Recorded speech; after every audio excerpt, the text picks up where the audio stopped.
ചില കാര്യങ്ങളൊക്കെ നമ്മൾ വിട്ടുകളയാം എന്ന് വിചാരിച്ചാലും ഈ കാര്യങ്ങൾ നമ്മളെ വിടുകയില്ല. ഞാൻ കേരളത്തിലെ തെരഞ്ഞെടുപ്പിൽ ഇപ്പം നടന്നുകൊണ്ടിരിക്കുന്ന ഈ ഡയലോഗ് ബാജി അതങ്ങ് നടന്നു പോട്ടെ എന്നങ്ങ് വിചാരിച്ചതാണ്. പ്രത്യേകിച്ചും BJP CPM ഡീൽ, അത് കോൺഗ്രസ് അത് തുടർച്ചയായിട്ട് ഉന്നയിച്ച് അതിൽ VD സതീശനാണ് അത് കൊണ്ടു നടക്കുന്നത്. മറ്റുള്ളവരാരും അത് പറയുന്നൊന്നുമില്ല കേട്ടോ. K സുധാകരനോ തിരുവഞ്ചൂർ രാധാകൃഷ്ണനോ സണ്ണി ജോസഫോ ഒന്നും അതേപ്പറ്റി അങ്ങനെ ഒന്നോ രണ്ടോ തവണ ഇവിടെ ഒന്ന് പരാമർശിച്ചു എന്നുള്ളതല്ല, അവരത് വിട്ടു. പക്ഷെ ഈ ആശാൻ വിടുന്നില്ല. രമേശ് ചെന്നിത്തല പോലും മാധ്യമങ്ങൾ ചോദിച്ചാൽ മറുപടിയായിട്ട് ആ ഡീലുണ്ട് എന്നൊക്കെ ഇങ്ങനെ തട്ടിവിടും എന്നുള്ളതല്ലാതെ ഗൗരവത്തിലെടുക്കുന്നില്ല. പക്ഷെ VD സതീശൻ അത് വിടുന്നില്ല. വിടുന്നില്ല എന്ന് മാത്രമല്ല, അദ്ദേഹം രാഹുൽ ഗാന്ധിയെ കൊണ്ട് തന്നെ അത് ഉന്നയിപ്പിച്ചു. രാഹുൽ ഗാന്ധി 2 ദിവസം കേരളത്തിലുണ്ടല്ലോ. ആദ്യത്തെ ദിവസം പറഞ്ഞു പോട്ടെ, രണ്ടാമത്തെ ദിവസം വീണ്ടും പറഞ്ഞു പിണറായി വിജയൻ്റെ തല മോദിയുടെ കക്ഷത്തിലിരിക്കുന്നു, മോദിയുടെ കാല് പിണറായി വിജയൻ ഇറുക്കി പിടിച്ചിരിക്കുന്നു എന്നൊക്കെ പറഞ്ഞിട്ട് ഒരുമാതിരി തേർഡ് റേറ്റ് വർത്തമാനം. ഞാൻ ഈ നിങ്ങളോടൊരു കാര്യം തുറന്നു പറയട്ടെ. കേരളത്തിൽ പച്ചയ്ക്ക് LDF UDF ബന്ധമുണ്ട്. അതിപ്പോഴല്ല, കുറെ കാലമായിട്ടുണ്ട്. അതിൻ്റെ ഉദാഹരണം, നിങ്ങൾ INTUC നേതാവ് ചന്ദ്രശേഖരൻ എന്ന് പറഞ്ഞ ഒരാളിനെ കേട്ടിട്ടില്ലേ? INTUCയുടെ സീനിയർ നേതാവ് പ്രസിഡൻ്റൊക്കെ ആയിരുന്നു. കശുവണ്ടി വികസന കോർപ്പറേഷൻ ചെയർമാനായിരുന്നു ഉമ്മൻചാണ്ടിയുടെ കാലത്ത്. കശുവണ്ടി വികസിപ്പിക്കുന്നത് എങ്ങനെയാണെന്ന് എനിക്ക് വശമില്ല, പക്ഷേ അത് അങ്ങനെ ഒരു കോർപ്പറേഷനുണ്ട്, കശുവണ്ടി വികസന കോർപ്പറേഷൻ. അപ്പോൾ അതിൻ്റെ ചെയർമാനായിരുന്നപ്പോൾ ഉണ്ടായ ഒരു കേസാണ്, അഴിമതി കേസാണ്. CBI അന്വേഷണം വന്നു, ചന്ദ്രശേഖരൻ കുറ്റക്കാരനാണെന്ന് കണ്ടെത്തി. ഈ ചന്ദ്രശേഖരനെതിരെ കോടതിയിൽ CBIക്ക് പ്രൊസീഡ് ചെയ്യണമെങ്കിൽ ഗവൺമെൻറ്റിൻ്റെ ഒരു സാങ്ഷൻ വേണം. അത് പ്രിവെൻഷൻ ഓഫ് കറപ്ഷൻ ആക്റ്റിലെ ഒരു നിയമമാണ്. നിങ്ങൾ കുറ്റപത്രം കൊടുത്ത് പ്രൊസീഡ് ചെയ്യുന്നതിന് മുമ്പ് ഗവൺമെൻറ്റിൻ്റെ സാങ്ഷൻ. അതൊരു സ്റ്റാറ്റ്യൂട്ടറി നടപടിക്രമം മാത്രമാണ്. സാധാരണഗതിയിൽ CBI ഒരാളെ കുറ്റക്കാരൻ എന്ന് കണ്ടു കഴിഞ്ഞാൽ ഗവൺമെൻറ് ഓട്ടോമാറ്റിക്കലി, എത്രയോ കുറ്റങ്ങൾക്ക് ഗവൺമെൻറ് സാങ്ഷൻ വേണമെന്നറിയാമോ? നിങ്ങളിപ്പോൾ വർഗീയ പ്രസംഗം എന്നൊക്കെ പറയില്ലേ, ഗോപാലകൃഷ്ണൻ ഗുരുവായൂർ നടത്തി, വെള്ളാപ്പള്ളി നടേശൻ ആലുവയിൽ നടത്തി, കുമരൻ രാജശേഖരൻ ആലപ്പുഴയിൽ നടത്തി എന്നൊക്കെ പറഞ്ഞുള്ള വർഗീയ പ്രസംഗങ്ങൾ, വിദ്വേഷ പ്രസംഗങ്ങൾ, ഇതിനും കോടതി പ്രൊസീഡിങ്സ് എടുക്കണമെങ്കിൽ സർക്കാരിൻ്റെ അനുമതി വേണം. അപ്പോൾ ഇതുപോലത്തെ കാര്യങ്ങളിലൊക്കെ സർക്കാർ ഓട്ടോമാറ്റിക്കലി അനുമതി കൊടുക്കും. അതൊന്നുകിൽ ജില്ലാ മജിസ്ട്രേറ്റും കൂടെയായി ജില്ലാ കളക്ടർ കൊടുക്കണം, അല്ലെങ്കിൽ ആഭ്യന്തര വകുപ്പ് കൊടുക്കണം. ഇത് രണ്ടിലൊരാൾ ഒരു ഷൂ വരച്ചാൽ കൊടുക്കും. അതാണ് അപ്രൂവൽ. പോലീസുകാർ ഇങ്ങനെ അപ്രൂവലിന് അയച്ചുകൊണ്ടിരിക്കും, അപ്രൂവൽ അവിടെ നിന്ന് വന്നുകൊണ്ടിരിക്കും. ഇതിൽ തിരുവനന്തപുരത്ത് ഇതാണ് ചെയ്യുന്നത്. അത്ര വലിയ ഗൗരവമുള്ള കാര്യമൊന്നുമല്ല. പക്ഷേ നമ്മുടെ പിണറായി വിജയൻ ഈ അപ്രൂവൽ കൊടുത്തില്ല. അതുകൊണ്ട് CBIക്ക് ചന്ദ്രശേഖരനെ പ്രോസിക്യൂട്ട് ചെയ്യാൻ നിർവാഹമില്ല. CBI ഹൈക്കോടതിയിൽ വന്നു. ഹൈക്കോടതി ഇത് നോക്കിയിട്ട് പറഞ്ഞു, ഇടോ അപ്രൂവൽ കൊടുക്കുക, ഇതെന്താ പരിപാടി? അഴിമതി അവർ കണ്ടുപിടിച്ചിട്ട് നിങ്ങൾ അപ്രൂവൽ കൊടുത്താലേ കോടതിയിൽ വിചാരണ നടക്കുകയുള്ളൂ. പിണറായി വിജയൻ കൊടുക്കില്ല, തട്ടാമുട്ടിയൊക്കെ പറഞ്ഞു നിൽക്കുകയാണ്. ഹൈക്കോടതിയിൽ പറഞ്ഞു അതങ്ങനെയല്ല, അഴിമതിയല്ല, അങ്ങേര് പബ്ലിക് സർവൻ്റ് ആയിട്ടിരിക്കുമ്പോൾ കോർപ്പറേഷൻ്റെ ചെയർമാനായിരുന്നപ്പോൾ അവിടെ സംഭവിച്ചതാണ്, അതിനങ്ങേര് ഉത്തരവാദിയല്ല. കോടതി പറഞ്ഞു, ഇതൊക്കെയല്ലേ CBI അന്വേഷിച്ചത്, അന്വേഷിച്ചിട്ട് ഇയാൾ കുറ്റക്കാരനാണെന്ന് കണ്ടിട്ട് പിന്നെ നിങ്ങൾ ഇത് പിടിച്ചു വെച്ചുകൊണ്ടിരിക്കുന്ന കാര്യം എന്താ? അങ്ങനെയാണെങ്കിൽ CBI അന്വേഷണം തന്നെ പിടിച്ചു വയ്ക്കണ്ടേ, അത് വേണ്ടാന്ന് വയ്ക്കണ്ടേ? അതൊന്നുമല്ല, നിങ്ങൾ സാങ്ഷൻ കൊടുക്കണം. നിയമപ്രശ്നം എന്താണെന്ന് വെച്ച് കഴിഞ്ഞാൽ ഹൈക്കോടതിക്ക് കയറി സാങ്ഷൻ കൊടുക്കാൻ പറ്റില്ല. സാങ്ഷൻ കൊടുക്കേണ്ടത് ഗവൺമെൻറ് തന്നെയാണ്. സാങ്ഷൻ കൊടുക്കണം എന്ന് ആവശ്യപ്പെടാൻ മാത്രമേ ഹൈക്കോടതിക്ക് പറ്റുള്ളൂ. 3-4 തവണ ഹൈക്കോടതി ആവശ്യപ്പെട്ടിട്ടും പിണറായി വിജയൻ കുലുങ്ങിയിട്ടില്ല ഇതുവരെ. ഇപ്പോൾ ഹൈക്കോടതി ആഭ്യന്തര വകുപ്പിന് നോട്ടീസ് അയച്ചിരിക്കുകയാണ്, കോർട്ടലക്ഷ്യ കേസ് എടുക്കാതിരിക്കാൻ കാരണമുണ്ടെങ്കിൽ ബോധിപ്പിക്കുക എന്ന് പറഞ്ഞിട്ട്. അവസാനം ഹോം സെക്രട്ടറി തൂങ്ങേണ്ടി വരുമോ എന്ന് എനിക്കറിയില്ല. പക്ഷേ ടഫായിട്ട് നിൽക്കുകയാണ് പിണറായി വിജയൻ. ഈ പ്രോസിക്യൂഷൻ സാങ്ഷൻ കൊടുക്കില്ല. INTUC നേതാവ് കോൺഗ്രസ്സുകാരനാണല്ലോ. കോൺഗ്രസ്സുകാരുടെ അക്ഷരം ഈ കേസിനെ പറ്റി മിണ്ടുന്നത് നിങ്ങൾ കേട്ടിട്ടുണ്ടോ? എന്നാൽ ഈ വാർത്ത ഇടയ്ക്കിടയ്ക്ക് TV ചാനലിൽ ഒരു തവണ വന്നിട്ട് അങ്ങ് പോകും. അത് നിങ്ങൾ കണ്ടു കാണും. കശുവണ്ടി കോർപ്പറേഷനിലെ അഴിമതിയെ ചൊല്ലി ചന്ദ്രശേഖരനെതിരെ പ്രോസിക്യൂഷൻ സാങ്ഷൻ കൊടുക്കാത്തത് എന്ത് എന്ന് ഹൈക്കോടതി എന്ന് പറഞ്ഞിട്ട് ഒരു 3-4 വാക്യം, അത് കഴിയുമ്പോൾ ആ വാർത്ത അങ്ങ് പോകും. മാധ്യമങ്ങൾ ഇത് ചോദിക്കില്ല കേട്ടോ. മാധ്യമങ്ങൾ കോടതി പ്രൊസീഡിങ്സ് ആയതുകൊണ്ട് അതൊന്ന് കവർ ചെയ്തിട്ട് അങ്ങ് മുങ്ങിക്കളയും. അപ്പോൾ LDFും UDFും തമ്മിൽ യഥാർത്ഥത്തിൽ ബന്ധം നടക്കുന്നത് പച്ചയ്ക്ക് പരസ്യമായിട്ടല്ലേ, ഈ പ്രോസിക്യൂഷൻ സാങ്ഷൻ കൊടുക്കാതിരിക്കുന്നതിലൂടെ. ഇതാണ് ഏറ്റവും വലിയ അഡ്ജസ്റ്റ്മെന്റ് LDF UDFും തമ്മിൽ. ഇത് കൂടാതെ ധാരാളം അഡ്ജസ്റ്റ്മെന്റ് ഇനി നമ്മൾ അറിയാത്തത് എവിടെയൊക്കെ നടക്കുന്നുണ്ടാകും. ഈ പാർട്ടികളാണ് BJP CPMുമായിട്ട് അഡ്ജസ്റ്റ്മെന്റ് ആണ്, BJPക്ക് കോൺഗ്രസുമായിട്ട് രഹസ്യബന്ധമുണ്ട് എന്നൊക്കെ പറഞ്ഞിട്ട് വലിയ ഈ പുണ്യവാളന്മാർ ചമയുന്നത്. എന്തൊരു കഷ്ടമാണെന്ന് ആലോചിച്ചിരിക്കും. എന്നാൽ ഈ സംഭവം BJPയും ചൂണ്ടിക്കാണിക്കുന്നില്ല. എടോ, ഞങ്ങളല്ല ആരുമായിട്ട് ബന്ധമുള്ളത്, നിങ്ങൾ തമ്മിലാണ് ബന്ധം. ഇത് കേരളത്തിൽ നിങ്ങൾ തമ്മിൽ ശത്രുത അഭിനയിക്കുന്നു. കേരളത്തിന് പുറത്ത് അല്ലെങ്കിൽ തന്നെ ഒരു കൂട്ടുകാരല്ലേ CPMും കോൺഗ്രസും ആണല്ലോ.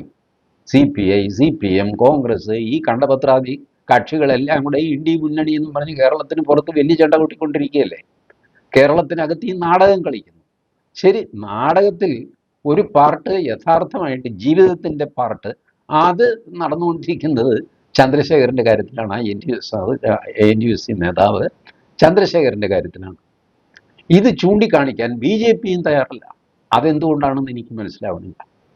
ഇനി ഈ BJP CPM ബന്ധമുണ്ട് എന്നുള്ള കോൺഗ്രസിൻ്റെ ആരോപണം എൻ്റെ ഒരു റീഡിങ്ങിൽ അത് BJPക്കും CPMനും ഗുണമായിട്ടേ വരുള്ളൂ. ജനങ്ങൾ നോക്കുമ്പോൾ, ഒരു സാധാരണ വോട്ടർ നോക്കുമ്പോൾ നിങ്ങൾ നോക്കും, ഇങ്ങനെ ബന്ധമുണ്ട് എന്നൊക്കെ പറയുന്നു, ഇനി ഉണ്ടാകുമോ? അപ്പോൾ BJPക്ക് വലിയ പ്രതീക്ഷയൊന്നുമില്ല, ഗുണം പിടിക്കാതെ കിടക്കുന്ന എത്രയോ നിയോജകമണ്ഡലങ്ങളുണ്ട്. ഫോർ എക്സാമ്പിൾ, ഞാൻ താമസിക്കുന്ന കൊച്ചി. തലകുത്തി മറിഞ്ഞു കഴിഞ്ഞാൽ ഉടനെ ഒന്നും BJPക്ക് കൊച്ചി കയ്യിൽ കിട്ടാൻ പോകുന്നില്ല. എറണാകുളമില്ല, കൊച്ചി, പശ്ചിമ കൊച്ചി, അതായത് ഫോർട്ട് കൊച്ചി, മട്ടാഞ്ചേരി മുതൽ അങ്ങനെ പോയിട്ട് പള്ളുരുത്തി വരെയുള്ള ചെറിയൊരു നിയോജകമണ്ഡലം, ചെല്ലാനം ഒക്കെയുള്ളത്. അപ്പോൾ ഇവിടെയുള്ള BJPക്കാരെന്ത് ചെയ്യും? അവർക്ക് ഇപ്പോൾ കിട്ടിയിരിക്കുന്നത് 2020യുടെ സ്ഥാനാർത്ഥിയാണ്. 2020ക്ക് ഈ പറഞ്ഞ മാതിരി വലിയ പേരോട്ടമൊന്നും അവർക്ക് ഉണ്ടാക്കാൻ പറ്റിയിട്ടില്ല കൊച്ചിയിൽ. അതിന് സമയമായിട്ടില്ല, അവരുണ്ടായിട്ട് തന്നെ അധികകാലമായിട്ടില്ല. അപ്പോൾ ഒരു സാധാരണ BJPക്കാരൻ വലിയ സിന്ദാബാദ് വിളിക്കാനും BJPക്ക് വേണ്ടി ഭരിക്കാനും ഒന്നും പോകാത്ത ആളാണ്, BJPയുടെ ഒരു അനുഭാവിയാണെന്ന് കരുതിക്കോളൂ. അയാൾ ആർക്ക് വോട്ട് ചെയ്യും? അയാൾ ചിന്തിക്കും, ചേടാ ഇങ്ങനെ അഡ്ജസ്റ്റ്മെൻ്റൊക്കെ CPMുമായിട്ട് ഉണ്ട് എന്ന് കേൾക്കുന്നു, 2020ക്ക് വോട്ട് ചെയ്തിട്ട് വലിയ പ്രയോജനം ഉണ്ടാകുമോ എന്ന് തോന്നുന്നില്ല, അവർ ജയിക്കാൻ സാധ്യതയില്ല. അപ്പോൾ പിന്നെ ആർക്ക് വോട്ട് ചെയ്യണം? കോൺഗ്രസ്സിന് വോട്ട് ചെയ്ത് കഴിഞ്ഞാൽ ഭരണം മുസ്ലിം ലീഗിൻ്റെ ആയിരിക്കും, അല്ലെങ്കിൽ ഇസ്ലാമിക ശക്തികളുടെ ആയിരിക്കും. ഇച്ചിരി ഭേദം CPM അല്ലേ. CPMുമായിട്ട് അഡ്ജസ്റ്റ്മെൻ്റ് ഉണ്ടെന്നും പറയുന്നു. ഇനി ഉണ്ടെങ്കിൽ നമ്മുടെ വോട്ട് അതിന് സപ്പോർട്ടായിട്ട് കിടന്നോട്ടെ എന്ന് പറഞ്ഞ് ഒരു നിസ്സാര ശതമാനം വോട്ടുകൾ BJPക്കാരുടെ CPMിലേക്ക് ഇതുപോലെ CPM ദുർബലമായ, CPM 3ാം സ്ഥാനത്തുള്ള നിയോജകമണ്ഡലങ്ങളുണ്ട്. അവിടെ CPMകാരുടെ ഹാർഡ് കോർ CPM അല്ല, അരിവാൾ ചുറ്റിക നക്ഷത്രം അതാണ് ഞങ്ങളുടെ അടയാളം എന്നൊക്കെ പറഞ്ഞ് നഞ്ചിത്തറിഞ്ഞ് മരിക്കുന്നവരുണ്ട്. അവരെന്ത് വന്നു കഴിഞ്ഞാൽ അരിവാൾ നോട്ട് ചെയ്യും. അങ്ങനെ വലിയ വാശിയൊന്നുമില്ലാത്ത ഇടതുപക്ഷ സഹയാത്രികർ ഇവരെന്ത് ചെയ്യും? ഇവർ വിചാരിക്കും ഏതായാലും അഡ്ജസ്റ്റ്മെൻ്റ് ഉണ്ടെന്നൊക്കെ പറയും. നമ്മുടെ പാർട്ടി എങ്ങനെ തൂങ്ങിക്കഴിഞ്ഞാലും 3ാം സ്ഥാനത്തേ വരുള്ളൂ. അപ്പോൾ പിന്നെ BJP ജയിക്കട്ടെ. BJP ജയിച്ചു കഴിഞ്ഞാൽ നമ്മളുമായിട്ട് അഡ്ജസ്റ്റ്മെൻ്റ് ഉണ്ടല്ലോ, നമ്മുടെ കയ്യിൽ നിൽക്കുമല്ലോ, അതുകൊണ്ട് BJPക്ക് വോട്ട് ചെയ്യണം. അതാണ് ഞാൻ പറഞ്ഞത്. ഫലത്തിൽ ഈ അപവാദം BJPക്കും CPMനും ഗുണമായിട്ട് വരും. ഇത് VD സതീശന് മനസ്സിലാവില്ല. ഈ പൊളിറ്റിക്സ് പറഞ്ഞിട്ട് കാര്യമില്ല. ഈ വോട്ടുകൾ പോകുന്ന പോക്ക് നിങ്ങൾ നോക്കും. 2019 ലോക്സഭാ തെരഞ്ഞെടുപ്പ് നടന്നു. അതിന് തൊട്ട് മുമ്പായിരുന്നു ശബരിമല പ്രശ്നം, യുവതി പ്രവേശന പ്രശ്നം. ആ പ്രശ്നത്തിൽ ഒരുപാട് കഷ്ടപ്പെട്ടത് ബി ജെ പിക്കാരാണ്. ആണേ റോഡിൽ കിടക്കുകയും തല്ലുകൊള്ളുകയും കേസും ചവിട്ടും കുത്തും ഒക്കെ കൊണ്ടത് ബി ജെ പിക്കാരാണ്. പക്ഷെ അതിൻ്റെ ഗുണം കിട്ടിയത് ആർക്കാ? കോൺഗ്രസിനാണ്. എന്തുകൊണ്ട് അങ്ങനെ സംഭവിച്ചു? കാരണം മനുഷ്യരാഗ്രഹിച്ചു ഈ ക്രൂരനായ പിണറായി വിജയന് ഒരു പാഠം പഠിപ്പിക്കണം. അതിനെന്ത് ചെയ്യണം? ബി ജെ പി ഏതായാലും ജയിക്കില്ല. അതുകൊണ്ട് 40% ബി ജെ പിക്കാർ, ഈ കോർ വോട്ടർമാരല്ല ഞാൻ പറയുന്നത്, ഫ്ലോട്ടിംഗ് വോട്ടർമാരുണ്ടല്ല ബി ജെ പി അനുഭാവികൾ, ഇവരെല്ലാം കൂടെ കോൺഗ്രസിന് വോട്ട് ചെയ്തു. 19 സീറ്റും കൊണ്ട് കോൺഗ്രസ് പോയി. മണ്ണും ചാരി നിന്നവൻ പെണ്ണും കൊണ്ടുപോയി. ഇതാണ് ഈ വോട്ടിൻ്റെ പോക്ക്. ഒരു പെർസെപ്ഷൻ വെച്ച് ആൾക്കാർ വോട്ട് മാറ്റി ചെയ്യും. അതാണ് ഈ വി ഡി സതീശൻ ഉയർത്തിവിട്ട ഭൂതം. വി ഡി സതീശനെ തന്നെ തിരിച്ച് വിഴുങ്ങുന്ന അവസ്ഥ. ഇനി നമുക്കൊരല്പം ചരിത്രം നോക്കാം. ഇവരൊക്കെ ഇത്ര വലിയ വർത്തമാനങ്ങളൊക്കെ പറയുന്നുണ്ടല്ലോ. 1958 അന്ന് അവിഭക്ത കമ്മ്യൂണിസ്റ്റ് പാർട്ടിയാണ് CPI. ഡൽഹി മുനിസിപ്പാലിറ്റി തെരഞ്ഞെടുപ്പ് നടന്നു. ആർക്കും ഭൂരിപക്ഷമില്ല. CPM ഒരു ഘടകമാണ്. ഭാരതീയ ജനസംഘം BJPയുടെ പ്രാങ് രൂപം. അവർക്ക് കുറേ സീറ്റുകളുണ്ട്, കോൺഗ്രസിന് കുറേ സീറ്റുകളുണ്ട്. CPM കോൺഗ്രസുമായിട്ട് ചേർന്ന് ഭരിക്കാൻ തീരുമാനിച്ചു. പോസ്റ്റ് പോൾ അലയൻസ് ആണ് കേട്ടോ. ഇത് പ്രീ പോൾ അലയൻസ് ഉണ്ടായിരുന്നില്ല, പോസ്റ്റ് പോളാണ്. തെരഞ്ഞെടുപ്പിന് ശേഷം ഭരിക്കാനായിട്ട് കോൺഗ്രസും CPIയും തമ്മിൽ ചർച്ച ചെയ്തിട്ട് എങ്ങും എത്തിയില്ല. അതുകൊണ്ട് CPI എന്ത് ചെയ്തു? ജനസംഘത്തോട് ചോദിച്ചു, എന്ത് പറയുന്നു ചേട്ടാ, നമുക്ക് ഭരിച്ചാലോ? പിന്നെന്താ എന്ന് പറഞ്ഞ് ജനസംഘം കൂടി. അങ്ങനെ അരുണ അസഫ് അലി ഒരു വർഷം മേയറാകും.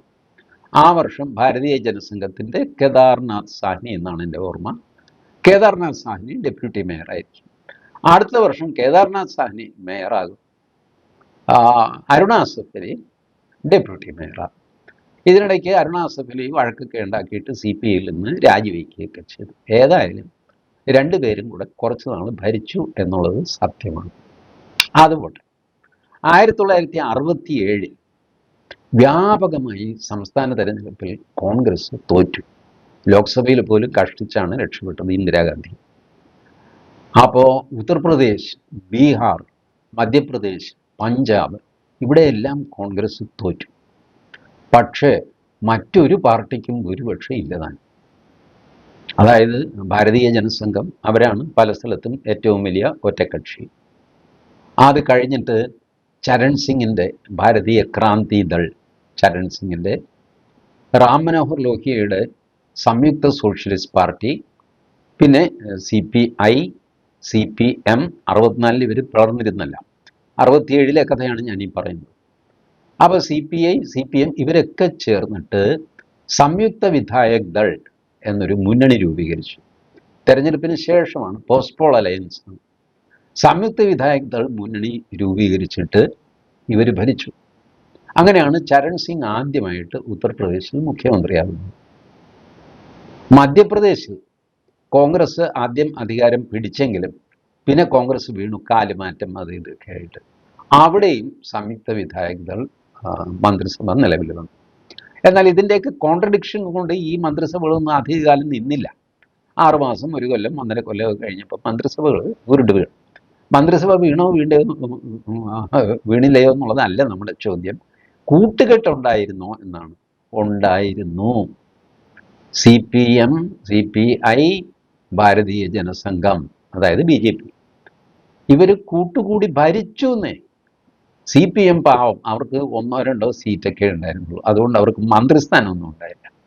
CPIക്ക് ബീഹാറിൽ മന്ത്രിസ്ഥാനം ഉണ്ടായിരുന്നു. CPI കുറച്ചുകൂടെ ആരോഗ്യമുള്ളവരാണ്. ജനസംഘത്തിന് 98 കിട്ടുമ്പോൾ CPIക്ക് 16, 23 ഇങ്ങനെയൊക്കെ സീറ്റ് കിട്ടും. CPM കഷ്ടകാലമാണ്, 1-2 സീറ്റൊക്കെ ഉള്ളൂ. അതുകൊണ്ട് മന്ത്രിസഭയിൽ അവർ അംഗമായില്ല. ഇത് 67 കാര്യം. 77 അടിയന്തരാവസ്ഥ കഴിഞ്ഞുള്ള തെരഞ്ഞെടുപ്പ് കേരളത്തിൽ വ്യാപകമായിട്ട്, അതാണ് ജനസംഘം പിരിച്ചുവിട്ട് ജനതാ പാർട്ടി ലയിച്ച് ജനതാ പാർട്ടി എന്ന് പറഞ്ഞ് പുതിയൊരു പാർട്ടി ഉണ്ടാക്കി. ജയപ്രകാശ് നാരായണൻ്റെ നേതൃത്വത്തിൽ അങ്ങനെ വൻ തെരഞ്ഞെടുപ്പ് ഒക്കെ നടന്നു. ഉത്തരേന്ത്യ മൊത്തം ജനതാ പാർട്ടി തൂത്തുവാരി, ദക്ഷിണേന്ത്യ കംപ്ലീറ്റ് കോൺഗ്രസ് തൂത്തുവാരി. ആ തെരഞ്ഞെടുപ്പിൽ കേരളത്തിലെ ആ, ജനതാ പാർട്ടി അഥവാ അതിനുള്ളിലെ ഭാരതീയ ജനസംഘം RSSകാരെല്ലാം മാർക്സിസ്റ്റ് പാർട്ടിക്ക് വോട്ട് ചെയ്യാൻ തീരുമാനിച്ചു. വോട്ട് ചെയ്യുകയും ചെയ്തു. അന്ന് ആദ്യമായിട്ട് എൻ്റെ അമ്മ കയറി ഉടക്കി. എൻ്റെ വീട്ടിൽ നടന്ന സംഭവം, എനിക്ക് ബോധ്യമുള്ള സംഭവം ഞാൻ പറയാം. അച്ഛൻ പറഞ്ഞു, ഇത്തവണ നമ്മൾ മാർക്സിസ്റ്റ് പാർട്ടിക്ക് വേണം വോട്ട് ചെയ്യാൻ. അമ്മ പറഞ്ഞു, നടക്കില്ല, എൻ്റെ പ്രാണം പോയാലും ശരി അരിവാൾ ചുറ്റികയിൽ ഞാൻ വോട്ട് ചെയ്യില്ല, ഞാൻ വേണമെങ്കിൽ വോട്ട് ചെയ്യാതിരിക്കാം. അപ്പോൾ അച്ഛൻ പറഞ്ഞു, എന്നാൽ പിന്നെ നീ വോട്ട് ചെയ്യാതിരിക്കുക. ആ തെരഞ്ഞെടുപ്പിൽ എൻ്റെ അമ്മ വോട്ട് ചെയ്തില്ല. അത്രയ്ക്ക് വാശിയായിരുന്നു. എന്ത് പ്രാണം പോയാലും ശരി CPM വോട്ട് ചെയ്യുന്ന പ്രശ്നമില്ല എന്ന് അമ്മ നിലപാടെടുത്തു. അച്ഛൻ പറഞ്ഞു, ഇയാളോട് പറഞ്ഞു വഴക്കിടാൻ ഞാനില്ല എന്ന് പറഞ്ഞിട്ട് അച്ഛൻ പോയി വോട്ട് ചെയ്തു. മിക്കവാറും CPM ആയിരിക്കണം എന്നാണ് എൻ്റെ വിശ്വാസം. ഇതെനിക്ക് നേരിട്ട് ബോധ്യമുള്ള കാര്യം. ഇതിപ്പോൾ കേരളം മൊത്തം ഉണ്ടായിരുന്നു. ഇപ്പം ഈ പറയുന്നില്ലേ, പിണറായി വിജയൻ്റെ തെരഞ്ഞെടുപ്പ് യോഗത്തിൽ KG മാരാർ പോയി പ്രസംഗിച്ചു. സത്യമാണ്. പാലക്കാട് CPM സ്ഥാനാർത്ഥി ശിവദാസ് മേനോൻ്റെ തെരഞ്ഞെടുപ്പ് പ്രചാരണത്തിന് LK അദ്വാനി വന്ന് പ്രസംഗിച്ചു. അതിൻ്റെ ഫോട്ടോയൊക്കെ ഇപ്പോഴും പഴയ പത്രങ്ങൾ എടുത്തു നോക്കിയാൽ അറിയാം. പഴയ മനുഷ്യർക്ക് ഇതിൽ അത്ഭുതമൊന്നുമില്ല. CPM BJP കൂട്ടുകെട്ടിൽ എന്ത് അത്ഭുതപ്പെടാൻ. ശരി, അത് കഴിഞ്ഞു. പിന്നെ 91-ലെ കൂട്ടുകെട്ട്. 91-ൽ സംഭവിച്ചത്, അന്ന് ജില്ലാ പഞ്ചായത്തില്ല, ജില്ലാ കൗൺസിൽ എന്നാണ് ഇതിൻ്റെ പേര്. പഞ്ചായത്ത് രാജ് ആക്ട് ഒന്നും പാസ്സായിട്ടില്ല. അതുകൊണ്ട് ജില്ലാ കൗൺസിൽ തിരഞ്ഞെടുപ്പിൽ LDF തൂത്തുവാരി. കേരളം മൊത്തം തൂത്തുവാരിയപ്പോൾ അന്ന് അച്യുതാനന്ദനാണ് LDF കൺവീനർ. അച്യുതാനന്ദൻ ഈ ആശയം മുന്നോട്ട് വെച്ചു. 91-ൽ ലോക്സഭാ തെരഞ്ഞെടുപ്പ് നടക്കാൻ പോകുന്നു. കാരണം VP സിംഗ് മിനിസ്ട്രി വീണിട്ട് ഉള്ള തെരഞ്ഞെടുപ്പാണ്. VP സിംഗ് നിലനിന്നത് ഒരു വശത്ത് നിന്ന് CPM-ഉം മറുവശത്ത് നിന്ന് BJP-യും പിന്താങ്ങിയിട്ടാണ്. പക്ഷെ അത് CPM BJP കൂട്ടുകെട്ട് എന്ന് നമുക്ക് പറയാൻ പറ്റില്ല. കാരണം അവരും VP സിംഗിനെ പിന്താങ്ങി, ഇവരും VP സിംഗിനെ പിന്താങ്ങി. അതൊരു ഇൻഡയറക്റ്റ് ബന്ധം എന്ന് വേണമെങ്കിൽ പറയാം. എല്ലാ വ്യാഴാഴ്ച ഒരു കോർഡിനേഷൻ മീറ്റിംഗ് ഉണ്ടായിരുന്നു. ഹർകിഷൻ സിംഗ് സുർജിത്ത്, LK അദ്വാനി, VP സിംഗ്, വിശ്വനാഥ് പ്രതാപ് സിംഗ്, അങ്ങനെ ഒരു പ്രധാനമന്ത്രി നമുക്ക് ഉണ്ടായിരുന്നു കേട്ടോ, മറന്നൊന്നും പോലെ. അപ്പോൾ അത് നമ്മളുടെ അദ്വാനിയുടെ രഥയാത്ര തടഞ്ഞതിനെ തുടർന്ന് BJP പിന്തുണ പിൻവലിച്ചു. ആ മന്ത്രിസഭ വീണു. 91-ൽ തെരഞ്ഞെടുപ്പ്. 91-ൽ ആണ് ഈ ജില്ലാ പഞ്ചായത്തിൻ്റെ ജില്ലാ കൗൺസിലിൻ്റെ തെരഞ്ഞെടുപ്പിൽ LDF അടിച്ച് കയറിയത്. അച്യുതാനന്ദൻ LDF-ൽ പറഞ്ഞു, നമുക്കൊരു കാര്യം ചെയ്യാം, ലോക്സഭാ തെരഞ്ഞെടുപ്പ് അത് 92-ൽ നടക്കേണ്ടതാണ്, 91-ൽ തന്നെ നടത്താം. ഇപ്പം നമുക്ക് അനുകൂലമായ കാറ്റാണ് കേരളത്തിൽ വീശുന്നത് എന്നൊക്കെ പറഞ്ഞ് ഒരു വർഷം നേരത്തെ നിയമസഭ പിരിച്ചുവിട്ട് തെരഞ്ഞെടുപ്പ് നടത്താൻ തീരുമാനിച്ചു. ലോക്സഭയ്ക്കൊപ്പം നിയമസഭയും. ഇത് കണ്ട് ഭയന്നുപോയി കോൺഗ്രസും BJP. എന്തു ചെയ്യും? അവർക്ക് അനുകൂലമായ കാറ്റാണ്, അവർ തൂത്തുവാരിക്കുന്നുണ്ട്. സകല ജില്ലയും കൊണ്ട് അവർ പോയി. ഇനിയിപ്പോൾ അസംബ്ലിയും കൊണ്ട് അവർ പോകും. പരിഭ്രമിച്ചു പോയ ഈ രണ്ടുപേരും അവർ ഒരു ധാരണയിലെത്തി. അതാണ് കോലീബി സഖ്യം എന്നറിയപ്പെടുന്നത്. കോൺഗ്രസ്, ലീഗ്, BJP സഖ്യം. അതുണ്ടായിരുന്നതാണ്, അത് രഹസ്യവുമായിരുന്നില്ല. അവർ 2 സ്ഥാനാർത്ഥിയെ നിർത്തി. ഒന്ന് ബേപ്പൂരിൽ ഡോക്ടർ മാധവൻകുട്ടി, അത് നിയമസഭയിലേക്ക്. വടകര ലോക്സഭാ മണ്ഡലത്തിലേക്ക് അഡ്വക്കേറ്റ് രത്നസിംഗ്, അദ്ദേഹം ഇവിടെ അഡ്വക്കേറ്റ് ജനറലൊക്കെ ആയിരുന്നു കേരള ഹൈക്കോടതിയിൽ, മിടുക്കനായ പ്രഗത്ഭനായ വക്കീലാണ്. അദ്ദേഹത്തെ ലോക്സഭയിലേക്ക് നിർത്തി. ഇത് പരസ്യമായിട്ടാണ് കോലീബി സഖ്യം. ഇത് രേഖപ്പെടുത്തിയിട്ടുണ്ട്.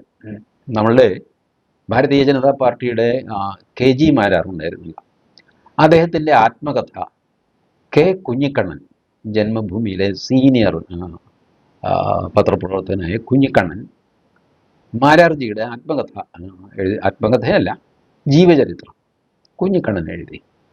ചേറിൽ വിരിഞ്ഞ ചെന്താമര.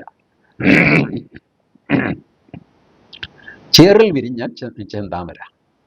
ആ പുസ്തകത്തിൽ പാഴായിപ്പോയ പരീക്ഷണം എന്നൊരു ചാപ്റ്ററുണ്ട്. അത് ഈ കോലീബി സഖ്യത്തെ പറ്റിയാണ്. ആളുകൾ പറയൂ രഹസ്യമാണ്. രഹസ്യമൊന്നും അല്ലെന്നേ. പരസ്യമായിട്ടില്ല. സ്ഥാനാർത്ഥികൾ മാധവൻകുട്ടി സാറും രത്നസിംഗം മത്സരിച്ച് പരസ്യമായിട്ടില്ല, തലയിൽ മുണ്ടിട്ടാണ്. കുഞ്ഞിക്കണ്ണൻ പുസ്തകം എഴുതി അച്ചടിച്ച് വിതരണം ചെയ്ത് ആയിരക്കണക്കിന് പുസ്തകങ്ങൾ പോയി മാരാർജിയുടെ ജീവചരിത്രം. അപ്പോൾ ഇതൊന്നും രഹസ്യമൊന്നും ആയിരുന്നില്ല, പരസ്യമായിട്ട് തന്നെയാണ്. പക്ഷേ ഇതിനിടയ്ക്ക് രാജീവ് ഗാന്ധി ദാരുണമായിട്ട് കൊല്ലപ്പെട്ടു ലോക്സഭാ തെരഞ്ഞെടുപ്പിന് ഇടയ്ക്ക് വെച്ച്. രാജീവ് ഗാന്ധിയുടെ മരണശേഷമാണ് കേരളത്തിലെ പോളിംഗ്, ലോക്സഭയും അതെ നിയമസഭയും. ഈ സിറ്റുവേഷൻ മാറിക്കഴിഞ്ഞപ്പോൾ കോൺഗ്രസിന് പിന്നെ ഈ ബി ജെ പിയുടെ ആവശ്യമില്ല. കോൺഗ്രസിനും വേണ്ട, മുസ്ലിം ലീഗിനും ബി ജെ പി ആവശ്യമില്ല. പരീക്ഷണം പാഴായിപ്പോയി. രാജീവ് ഗാന്ധിയുടെ മരണം കൊണ്ട് സംഭവിച്ചതാണ്.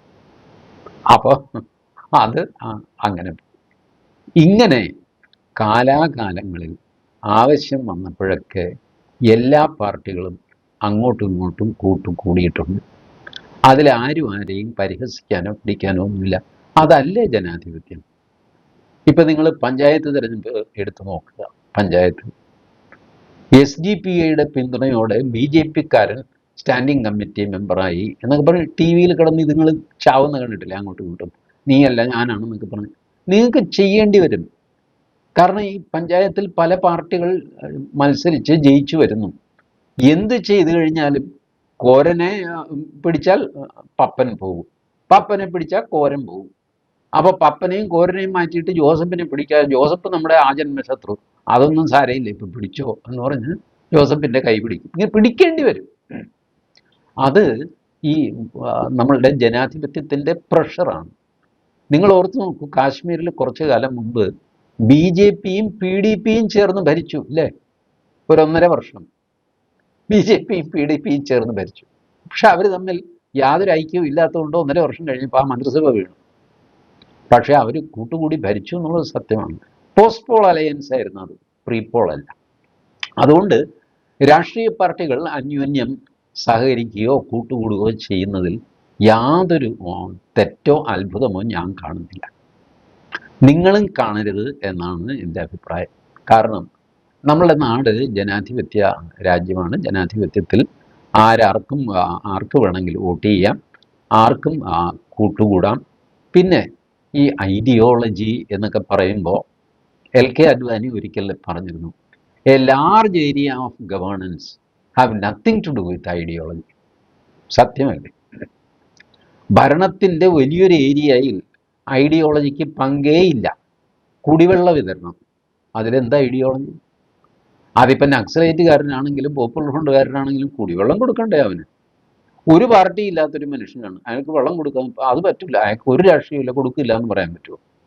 അപ്പോൾ കുടിവെള്ളം, cooking gas, electricity, road, transport, train, flight, ഈ കാര്യങ്ങളൊക്കെ, ഓഡിറ്റോറിയം, ഗ്രൗണ്ട്, സ്പോർട്സ്, ഇതെല്ലാം, ഇതിലൊന്നും ഐഡിയോളജി ഇല്ലെന്നേ.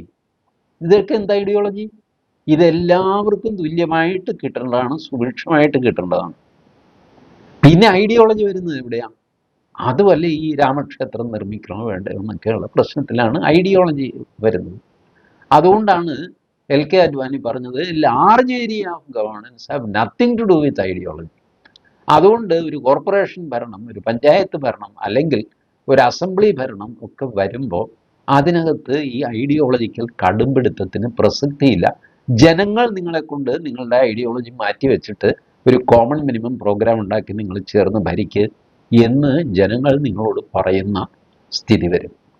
അത് ജനാധിപത്യത്തിൻ്റെ പ്രത്യേകതയാണ്. പിന്നെ ചില പാർട്ടികൾ, എനിക്ക് ഇന്ന ആളിൻ്റെ വോട്ട് വേണ്ട. ഇതെന്തുകൊണ്ട്? എനിക്ക് TG മോഹൻദാസിൻ്റെ വോട്ട് വേണ്ട, അയാൾ വർഗീയവാദിയാണ്. ഞാൻ പറയാണ്, ഞാൻ എൻ്റെ വോട്ട് തനിക്ക് ചെയ്യും. താൻ എന്ത് ചെയ്യും? എൻ്റെ കൈക്ക് കയറി പിടിക്കുമോ?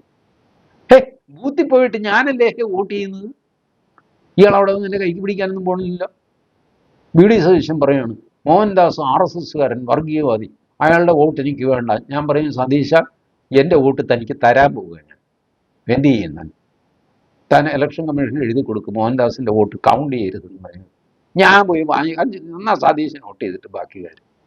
ഈ ഫൂളിഷ്നെസ് പറഞ്ഞുകൊണ്ടാണ് എനിക്ക് മനസ്സിലാകുന്നത്. നിങ്ങൾ വോട്ട് വേണ്ടാന്ന് പറ. എന്തിനു വേണ്ടാന്ന് പറയണം? എനിക്ക് മനസ്സിലാവില്ല. ഒരാളുടെ വോട്ട് വേണ്ടാന്ന് പോയി ജനാധിപത്യത്തിൽ വോട്ട് വേണ്ടെന്നാണ് പറയുന്നത്. വേണമെന്ന് പറയുക.